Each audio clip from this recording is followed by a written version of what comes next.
cik latvieši, tik partija, un katrs beigās palika pie savas saraksta. Ja mēs šobrīd skatāmies, tad arī zemgalē uz Latvijas kopējā fona neizskatās arī labu uz investīciju piesaistes viedokli. Es te uzskatu par Jelgavnieku, Jelgavas patriotu, un šī man varētu teikt tāda otrā atgriešanās Jelgavā. Domājām, ka nerunāsim, bet tā gribu iemest. Es vakar iepazinos ar jau esošiem iesūtītiem partiju programmas aprakstiem. Jāsaka, es biju šokā.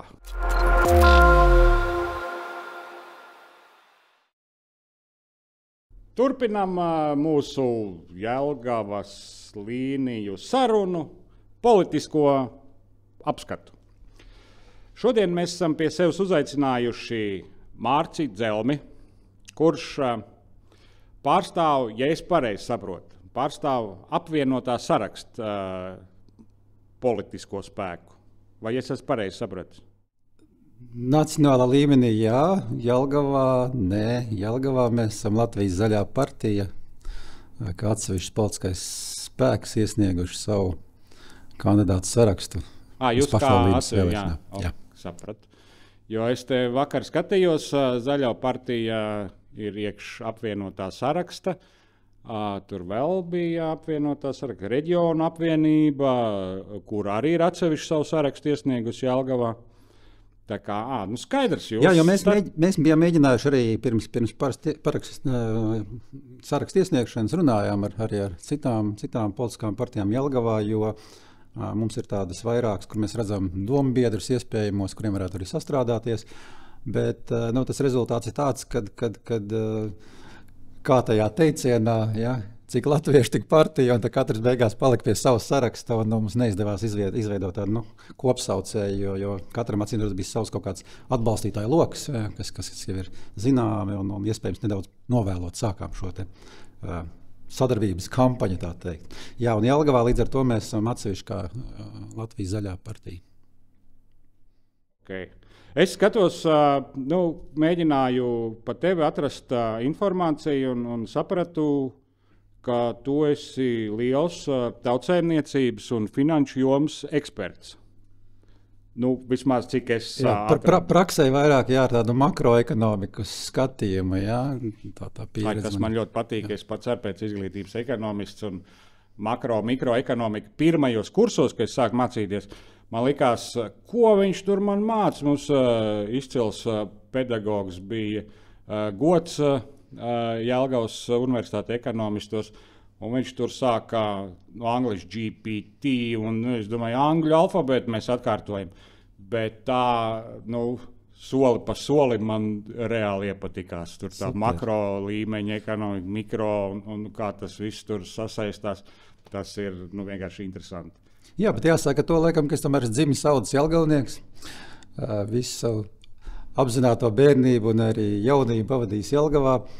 Līnijās? Ne līnijās, tepat otrā pusē upei. Bet es te uzskatu par Jelgavnieku, Jelgavas patriotu, un šī man varētu teikt tāda otrā atgriešanās Jelgavā ir tādā varbūt publiskākā vidē.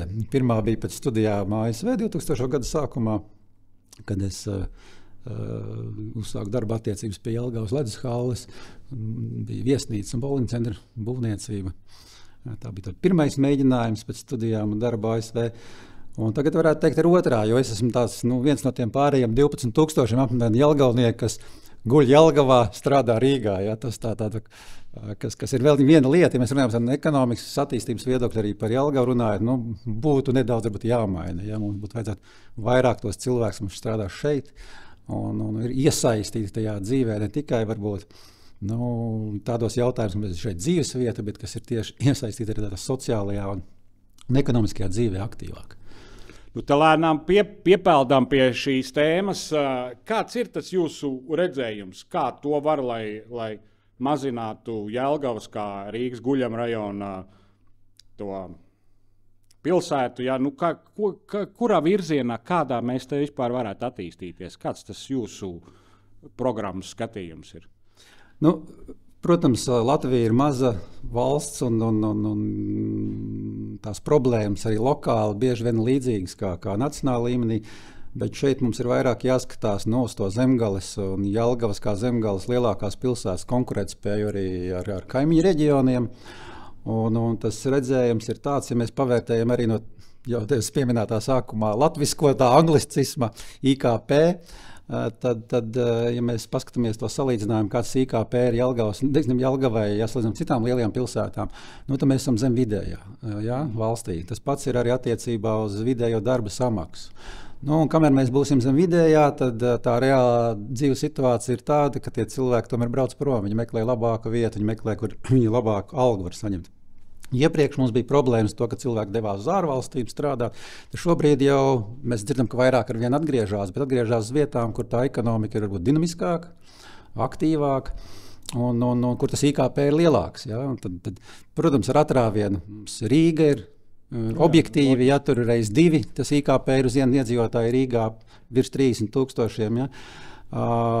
Bet otrā Valmierai mums ļoti veiksmīgi iet, kas vēl bija citi. Bet ir tādas pilsētas, kurām mums jāspēj konkurēt, teiksim, Liepāja, tāpat Ventspils. Ja? Mums jāmēģina tikt virs viņām. Jo pretējā gadījumā arī tie iedzīvotāji, kas dzīvo Jelgavā, mēs zaudējam uz šiem veiksmīgāk strādājošiem reģioniem, kaimiņu reģioniem.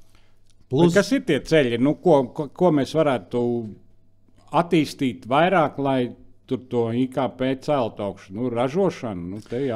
Jāsaka, Jelgava jau tā vismaz deklaratīvi vienmēr uzsver uz to, ka mēs esam tāds industriālais centrs un tie saukļi bijuši labi, ka mums ir labklājība un viss pārējais.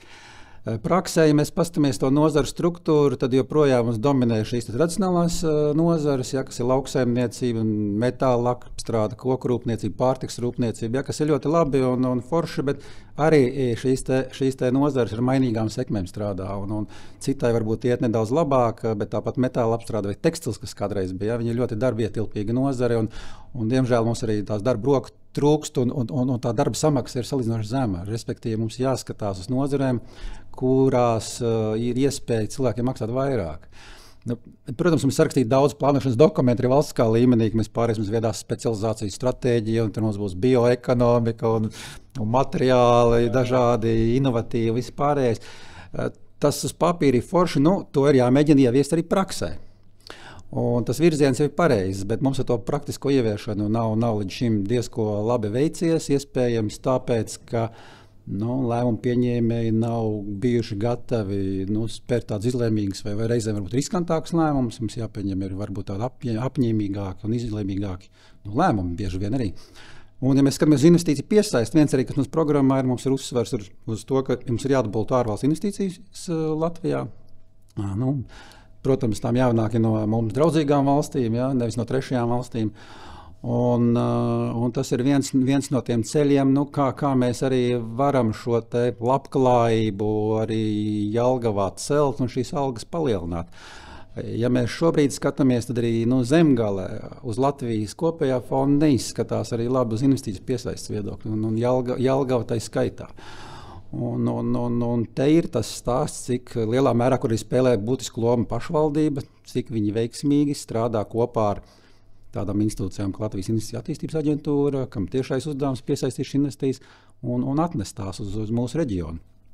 Un šeit tomēr es saskatu, ka tur ir iespēja izaugsmē, un kā šī investīcijas ir iespējams, ņemot vērā, ka tā bāze mums salīdzinoši zema ir, ka viņas iespējams pat ir dubultot, 4 gadu laikā. Risks un iespēja, protams, mums arī ir drošības jautājumi, kas šobrīd ir viss, kas ir aizsardzības industrija, kā mēs redzam, tur ir lieli uzdevumi, arī tā aploksne liela ir tie līdzekļi, kas tiek paredzēti, ko jāinvestē. Es pieļauju, ka atbildīgajām institūcijām īstenībā ir izaicinājums šobrīd tos līdzekļus investēt tā, lai viņi nestu atdevi, jo īsā laikā ļoti daudz līdzekļu ieguldīt, tur ir riski dažādi. Bet mums ir uzdevums šo te militārās industrijas vai aizsardzības industrijas ekosistēmu attīstīt valstī. Un es domāju, ka arī reģionam Zemgales un Jelgavai tā ir iespēja, kur ja prasmīgi tas tiek veidots, mēs arī šajā jomā varam to lielu daļu investīciju piesaistīt mūsu reģionam. Jo mums vajadzības daudz. Zaļā partija, kā zaļā partija, mums ir īstenībā vide ir ļoti svarīgs jautājums, vides saglabāšana, ja, un arī cilvēku labklājība. Bet, mēs ļoti objektīvi labi saprotam, ka, lai šīs vajadzības nodrošinātu, ir vajadzīga ekonomiska attīstība. Un tad faktiski tas, kas mums ir jādara, ir vajadzīgas investīcijas, kuras atnāk uz Latviju. Un viens, ka mēs paši, teiksim, par aizsardzību runājot, ka mēs paši savas aizsardzības vajadzības nodrošinām, bet mēs spējam arī uz tām tuvējām, draudzīgajām valstīm arī eksportēt. Ja, Eksports var būt. Jo tikai caur eksportu iespējams vietējais tirgus mums ir mazs. Un te ir jārunā par šīm tāpat tās viedās specializācijas nozarēm, aizsardzības industrijā, kur centrālais ir, ka mēs spējam ne tikai nodrošināt savas vajadzības, bet arī eksportēt. Un tradicionālās nozares, protams, viņas ir būtiskas, viņas jāturpina arī atbalstīt, bet arī ir jābūt veidotam tā, lai veicinātu šo nozaru eksporta spēju, ja, lai mēs varētu iziet, lai nebūtu šīs nozares pašpietiekamas, ka viņas tur rušinās kaut kur patās, bet lai viņas ir konkurētspējīgas, lai viņas motivētas iet un cīnīties arī ar citiem ražotājiem, pakalpojumu sniedzējiem ārējā tirgu. Vēl jau, ņemot vērā, ka Jelgavai tā infrastruktūra arī ir diezgan labā līmenī, dzelzceļi, visi mēzgli lielie, kas te mums ir pilsētā, universitāte, jaunie speciālisti arī tur ir iespēja. Tas, kas varbūt iztrūkst, mums nav pietiekams dzīvojamais fonds. Es uzskatu, viņš ir diezgan zemā līmenī joprojām. Un otrs ir, ka, ja mēs gribam pakalpojumu, teiksim, tādas nozares piesaistīt, nezinu, kā tēva, informatīvas komunikācijas tehnoloģija, tad, tur arī ir svarīgi biroji, kad ir. Ja? Tad mums faktiski arī šī lieta īsti nav tās vietas pietiekami, kur šiem lielajiem uzņēmumiem, kas kaut kādi starptautiski nākt un veidot savas bāzes vietas. Droši vien, ka tā ir viena arī joma, kur ir vērts strādāt un pievērst vairāk uzmanību, jo tādai Jelgavai, es domāju, piesaistot divus starptautiski atpazīstamus uzņēmumus ar savām investīcijām, mēs varētu būtiski dot tādu uzrāvienu ekonomiski. Tev uzreiz prātā nāk īrijas piemērs, uz ko īrijas ekonomika balstās. Visas multinacionālās korporācijas ir īrijā. Bet viņiem ir gan cita lieta, ko mēs nevaram atkārtot. Viņi piesaista ar šo ļoti mazo, efektīvo uzņēmumu nodokļu likmi, ja, kas šobrīd diskusijas Eiropā, ka šo tā kā vajadzētu beigt, ka tas nav laba praksa, ka jābūt vienotai.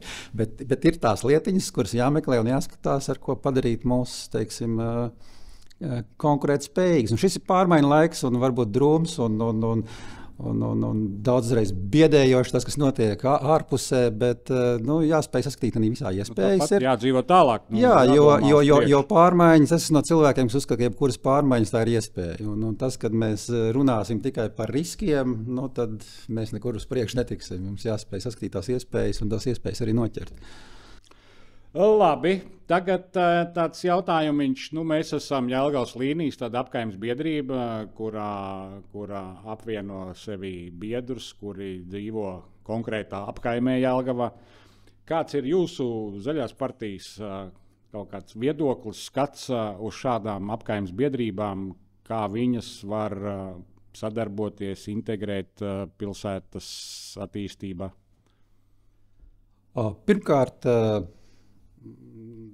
vislabākie vārdi jums par to, ko jūs šobrīd esat jau paveikuši, jo faktiski jūs darat lietu, kuras saskatu lielāko problēmu šodien Jelgavā, un varbūt ne tikai. Tādā apstākļā, kad jūs runājiet un nesat to iedzīvotāju viedokli, tā kā teikt, no apakšas uz augšu, ja? kas ir ļoti svarīgi, jo līdz šim man kā iedzīvotājiem arī ir radies iespējas, ka diezgan liela tāda informatīvais vakums vai plaisa starp to, kas notiek, ko tā pilsēta tiešām dara un kas tur notiek. Un vēl tam visam nāk klāt tāds savā veidā informatīvās vides monopols, kas pieder pašvaldībai. Un tad tur viss ir ļoti smuki, mums vienmēr viss ir ļoti labi. Un nav alternatīvā viedokļa. Un te, man liekas, arī pašvaldība pati daudz reiz šāvas garām, jo tas kaut kādā ilgtermiņā pat sāk kaitēt viņiem pašiem. Ja viņi tajā burbulī sāk dzīvot, viņiem drusku pazūd saikne ar to, kas reāli notiek. Un līdz ar to šīs vietējās kopienas, grib atzīmēt, ir ļoti labs veids un iegūmas arī pašvaldībai, ja viņi to spēj novērtēt, ka tās problēmas un tas risināmo darbu saraksts, viņš jau nāk no tiem cilvēkiem, jo kas tā Jelgava? Jelgava ir iedzīvotāji, vai ne? Tieši tā. Un tāpēc man ļoti liels prieks par to, ko jūs dariet, un es ļoti ceru, ka tas jūsu piemērs kalpos par piemēru arī daudzām citām apkaimēm Jelgavas pilsētā, ka jūs spēsiet cilvēkus mobilizēt, ka jūs palīdzēsiet viņiem noticēt tam, ka viņi var, jo tas, man liekas, ir tāds arī veiksmīgas pilsētas attīstības atslēga, ja, jo no augšas saplānot var daudz, bet tā patiesā vajadzība jau nāk no iedzīvotājiem pašiem. Protams, ir problēma bijusi, objektīva problēma, ka iedzīvotāji bieži vien arī, iepriekš bieži gan kūtri. Ja mēs, teiksim, Jelgavā tikai dzīvojam, vai ne, es esmu dzīvojis Jelgavā daudz gadus, es pat īsti nezinu, kas notiek. Es Rīgā, es par Rīgu zinu vairāk kā par Jelgavu. Un tajā ikdienā no rīta tev kaitina, ka tur ir sastrēga vakarā, vai ne, bet principā tu pārējais jau nezini, kas te notiek īsti. Un es ļoti, ļoti gribētu, teiksim, man Jelgavai tas būtu ļoti svarīgi, ka veidojot to šī ciešāka sasaiste starp pārvaldi un iedzīvotājiem, un kad būtu tāda, kad justu tiešām to savstarpējo sadarbības elpu, un jūs tas piedāvātais koncepts, man liekas, tāds labs risinājums, kas to varētu mobilizēt. Līdz ar to īsa atbilde ir, ka jā, tas ir veids, kā mēs redzam, kā būtu jānotiek, teiksim, pašvaldības vai pilsētas sadarbība ar iedzīvotājiem. Līdz ar to ideālā variantā es saskatu, ka šīs vietējās kopienas spētu kaut kādā veidā, ja ideāli viņi spētu mobilizēt visu Jelgavu, tad varētu būt kaut kādi pārstāvi, kas tiek iecelti un kas jau kaut kādā tādā... Tā ir tā likumā paredzēta iedzīvotāju padomes veidošana, kurā pārstāv jau dažādas pilsētas apkaimes vienkopus un līdz ar ko nāk ar kaut kādu savu jau viedokli vai vērtējumu vai ko, kas... manā uzskatā tas arī ļoti palīdzētu pilsētas vadībai, kur jau mēs jau zemākā līmenī vienojamies starp apkaimēm. Piemēram, vienā tur vai kaut ko vairāk, vienā iela jātaisa vai jātaisa visās ielas, ja, bet mēs jau savstarpēji vienam, tur vajag labāk, tur kaut kas vairāk. Kādā brīdī var parādīties situācija, ka tāda veselīga konkurence jau būtu, jo tā sava apkaime tā kā ir tuvāka vai tās lokālās problēmas. Es skatos, tas piemērs tām apkaimes biedrībām man ir tā Rīga, ja tur bišķi vairāk viņas ir kā pie 50, bet viņi arī ir diezgan smuki māka. Viņiem ir tas virs, arī apkaimēm ir virs apkaimju kaut kā tur tā uzraudzība, un viņi ļoti labi savstarpēji tur komunicē un viens otru atbalsta, un tā konkurence pat īsti es viņu pat nejūtu Rīgā tur, cik viņi tur kopā. Un konkurence veselīga, tas konkurence vajag. Protams. Jautājums vēl tāds par nevalstisko sektoru. Vai jums ir jau kaut kāda doma un tāds skatījums Jelgavas nevalstiskā sektora kaut kādā attīstībā, viņš jau pats attīstās, bet kaut kādā atbalstā no pašvaldības? Jo kur šobrīd ir tā problēma, piemēram, ir kaut kāda pašvaldība, ir projekti, kuros NVO var piedalīties un vinnēt kaut kāds tur projektiņus, vēl ir vesela iestāde ar lielu budžetu, kura it kā uzrauga tos NVO. Vai jums ir kaut kāds skatījums, kā to NVO sektoru caur pilsētas kaut kādiem finanšu aktivitātēm ļaut viņiem darboties, dzīvot? Jo vieni piemēram piedāvāja, kad nevis veselu iestādi, kura uzrauga kaut ko, atnāc pastāst, kas tev ir, un tur beidzās. Bet kaut kāds jautājums deleģēt NVO sektoram, kur tur ir, piemēram, jauniešu centrs, mēs tev deleģējam, darbojieties.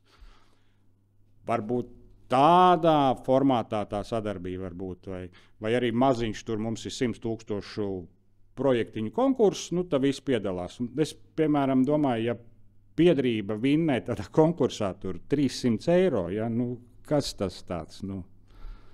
It kā citiem varbūt ir ok, bet pat tādu, kas tas par projektu? Nu jā, biedrības un NVO tas jebkuras tiesiskas valsts, teiksim, stūrakmens ir līdz ar to tā pieeja, ka šīm te nevalstiskajām organizācijām tiek deleģētas kaut kādas atsevišķas funkcijas, kuras, teiksim, skarto viņas darbības jomu, paredzot arī tam kaut kādu zināmu finansējumu līdzi, manuprāt, ir ļoti loģiska un pareiza.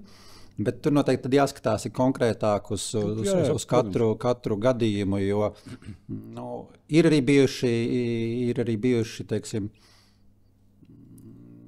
atsevišķi zināmi arī ne tik labi piemēri, ka tas ir noticis, bet kā konceptuāli, kā pieeja, manuprāt, tā ir pareiza, un tas ir tāds tiesisks valsts īstenībā stūrakmens. Un par finansējumu, jā, tur ir noteikti tā vajadzība un pieejamais finansējums. Un tad atkal jāskatās noteikti caur to ekonomikas attīstības prizmu. Ja mēs varam nodrošināt to, ka Jelgavā ir vairāk darba vietas vai vairāk iedzīvotāji, ja, kas rada šo ekonomisko aktivitāti, tad arī ar šo nebūtu problēmas. Tas būtu viens no jautājumiem, kur noteikti ir to finansējumu, viens no prioritāriem, kur varētu novirzīt papildus finansējumu. Šobrīd es skatos, atsevišķa diskusijas tēma ir pieņemtais budžets, tur ir daudz labas, interesantas lietas. Un es jau iepriekš runāju par līdzlības budžetu, tas arī ir palielināts, viņš arī sasaistīts ar iedzīvotāju ienākumu nodokļu un ekstra nodokļu likmēm. Tā kā tas ir labi. Interesanti likās, bija tāda pozīcija, ļoti maz finansējuma, 8,000 apmēram, cik ja es nemaldos, kas ir sabiedrības iesaists veicināšanai, kur viņi atsaucās Vācijas piemēru pārņemšanai. Ja? Tas arī, pa lielam tas ir tas pats arī, ko jūs dariet. Ja? Un tā ir tā iniciatīva, kur varbūt viņi paredzēts to finansējumu tērēt kaut kādiem, aptaujām, anketēšanām, tā summa nav liela. Bet, pašvaldības domā par to, viņi atzīst, ka tas ir virziens, ko ir jāstrādā, bet tas, kas iztrūkst katastrofāli šobrīd, tas komunikācijas trūkums, faktiski, ka dzīvojam mēs tādos paralēlos burbuļos. Un tāpēc vēlreiz saku, tas, ko jūs darat, tas ir, man liekas, tieši laikā, un tas ir tas, kas ir jādara. Tas nebija apzināti, ka mēs šo projektiņu ar raidierakstu sākām pirms vēlēšanām. Tas nebija tā plānots. Jā, sazvērstības teorija piekritējiem noteikti būtu savs viedoklis, vai ne? Bet es novēlu jums, teiksim, spēt noturēt arī to, to neutralitāti. Jo es pieļauju, ka jo populārāk jūs kļūsiet, būs arī kādam interese kaut kā veidā varbūt to saturu kaut kādā brīdī arī ietekmēt. Tā kā es tiešām ceru, protams, tur mums kaut kā tā pozīcija jātur, tā neutralitāte jātur. Mums ir biedros ir cilvēki, kuri arī vairākos sarakstos piedalās arī vēlēšanās, un tā katram ir savu tā politiskā pārliecība. Bet kopējais mērķis ir Jelgava. Es nāku no uzņēmuma organizāciju vides. Es vairāk kā 15 gadus strādāju ar ekonomikas tādiem jautājumiem, pārstāvot pamatā Latvijas uzņēmuma interesi. Un, tur tā pieeja ir līdzīga. Faktiski tev ir jāspēj sadarboties ar jebkuru politisko partiju, ja, jo tev jābūt politiski aktīvam kā individam, jāiet uz vēlēšanām, bet tev ir jāstrādā ar visiem, ja, jo objektīvi tīri, lai zinātu, ko viņš domā. Tā pieeja, man liekas, tur daudz neatšķirās, vai tas uzņēmējs, vai tas NVO, vai kāda sociāla uzņēmuma pārstāvis. Lielos tādos griezumos man ir skaidrs, Zaļai partijai būs arī savs piedāvājums. Ekonomiskais tas virziens būs primārais. Domājām, ka nerunāsim, bet tā gribu iemest. Es vakar iepazinos ar jau esošiem iesūtītiem partiju programmas aprakstiem. Jāsaka, es biju šokā. Ir tomēr jāsaprot, kas ir pašvaldību vēlēšanas, kas ir Saeimas vēlēšanas, ko var izdarīt pašvaldību deputāts, ko var Saeimas deputāts izdarīt. Tur, man liekas, brīžiem dažiem jūk viss tur. Es domāju, ka pašvaldību deputāti diez vai tur nodokļus var mainīt un vēl. bet interesanti palasīt tās programmas un saprast, kādā virzienā katrs domā un mēģinās tur. Jo daudziem ir salikts iekšā tas jau, kas jau ir budžetā, pilsētas budžetā plānos. Kāda jēga to likt? programmā, es uzcelsim Namē ielā bērnu dārzu. Viņš jau ir paredzēts uzcelt. Netaktu viņi neies ar ķelli. Vēl varbūt papildinot tas, ko gribētos arī ar jūsu podkāstu vai ar šīm aktivitātēm, tiešām arī veicinot šo politisko spēku, varbūt tādu savstarpēju diskusiju arī, kas būtu ļoti svarīgi iedzīvotājiem dzirdēt, ko mēs domājam. Jo patiesībā tas, ko es novēroju šobrīd, tā pašvaldības vēlēšanas bieži paliek tādā otrā plānā. Es arī kā vēlētājs iepriekš bieži balsojis pēc tā piegājiena, pēc nacionālā līmeņa. Ja? Tā kā jūs minējāt iepriekš, Zaļā partija, apvienotais saraksts, tur viss kopā. Es domāju, ka ļoti daudz cilvēku arī pašvaldības līmenī, kas varbūt neseko līdzi vietējiem, vai viņiem trūkst informācijas, balso pēc tā paša principa. Viņi zina vienotībā, tur ir forši cilvēki Rīgā, es balsošu arī Jelgavā pa vienotību. Ja? Jā. Un ka tur īstenībā iztrūkst, tas viņi pat nezina, kas te īsti lokāli ir. Un man liekas, ka vajadzīga ir šī vietējā diskusija. Cilvēkiem ir jāzina, kas ir šie kandidāti, ko viņi domā. Jo viņi parasti paliek kaut kur nedaudz tādā. Mēs nobalsojam, savēlam, bet īsti neviens nezina, kas tur bija, kāpēc bija. Mums tagad mums ir sarunas ar vairākiem politiskiem spēkiem, politisko spēku pārstāvjiem. Un tad, kad tas lielais notikums notiks, ja kāds mums būs viss ierakstīts. Mēs prasīsim. Super. Katrā ziņā, jā, šis, man liekas, ir tāds labs demokrātijas piemērs, kad ir šie kandidāti, ka viņiem tiek iepazīstināta sabiedrība un ir iespēja. Arī, jā, protams. Bet tā ir laba ideja, jā. Tā ir laba ideja, varbūt kaut kā jāsapulcina vairāk un tad kaut kāda savstarpējā diskusija. Paldies par ideju. Mēs apsvērsim šo. Mums ir jārunā režisoru kungu un vai tehniski, kā to mēs varam risināt.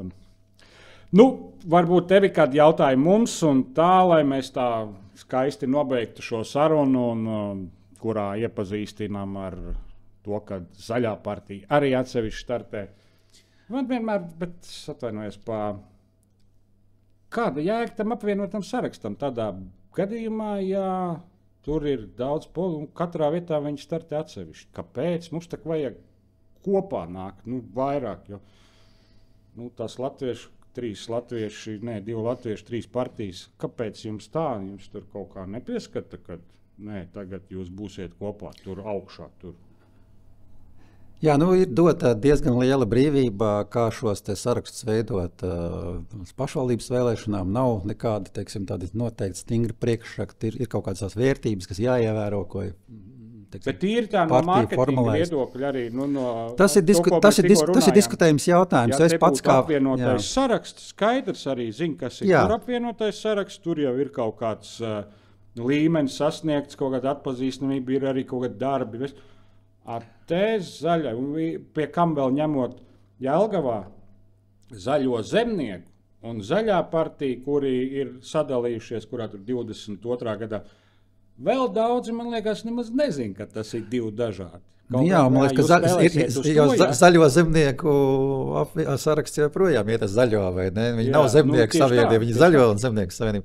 Tā kā ir tur mulsums, un tas noteikti cilvēkus mulsina, es tam piekrītu.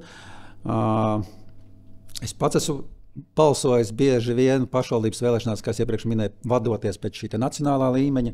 Tā bija diskusija, ko mēs iekšēji arī Jelgavas nodaļā, par ko mēs runājam. Mums vajadzīgi varbūt iet ar šiem arī līdzīgi domājušiem apvienoto sarakstu Jelgavā. Sarunas mums bija, vienoties neizdevās.